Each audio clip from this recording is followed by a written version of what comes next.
নমস্কার বন্ধুরা। আজ সন্ধ্যাবেলায় মনটা ভালো লাগছিল না, তাই স্বামী বিবেকানন্দের বই পড়ছিলাম। আমার যখন মন খারাপ লাগে স্বামীজির বই পড়ি বা বিভিন্ন লেখকের বই পড়ি, মনের দিক থেকে অনেক এনার্জি পাই।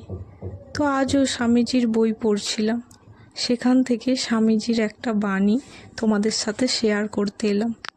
তিনি বলেছিলেন, মনের মতো কাজ পেলে অতি মূর্খও করতে পারে। যে সকল কাজকেই মনের মতো করে নিতে পারে সেই বুদ্ধিমান। কোনো কাজই ছোট নয়। শক্তি হলো জীবন, দুর্বলতা হলো মৃত্যু। প্রেম হলো জীবন, ঘৃণা হলো মৃত্যু। বন্ধুরা, তারপর কিছুটা সময় নিয়ে এই আঁকাটা এঁকে এই ভিডিওটার মধ্যে কথাগুলো শেয়ার করলাম। ধন্যবাদ বন্ধুরা। আঁকাটা কেমন হয়েছে কমেন্ট করে জানিও।